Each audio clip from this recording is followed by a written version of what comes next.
3 lumba-lumba ex-Melka Hotel dikembalikan ke laut lepas bulan September 2022. Mereka dilengkapi dengan GPS agar mudah dipantau. 2 bulan berjalan, lumba-lumba itu masih berada di sekitar perairan Taman Nasional Bali Barat. 2 lumba-lumba, Joni dan Rambo, berpindah-pindah dari Teluk Banyuwedang, lalu Teluk Terime hingga Menjangan. Sedangkan Rocky telah berenang jauh hingga di sebelah utara Australia, di tepi Samudra Hindia.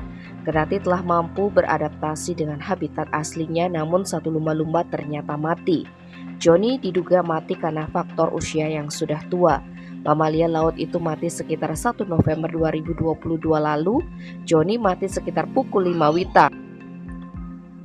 Bangkainya terlihat setengah mengapung. Penyidik BKSDA Bali, Sumarsono, menerangkan Joni mati di Teluk Banyuwedang. Tidak ada luka maupun bekas penganiayaan. Penyebab kematian karena usianya sudah 50 tahun.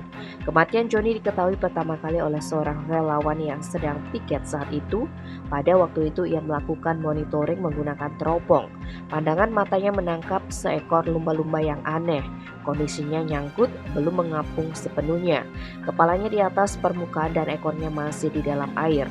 Lumba-lumba itu langsung dievakuasi tetapi sudah mati. Saat hidup di laut lepas, Joni selalu bersama dengan Rambo.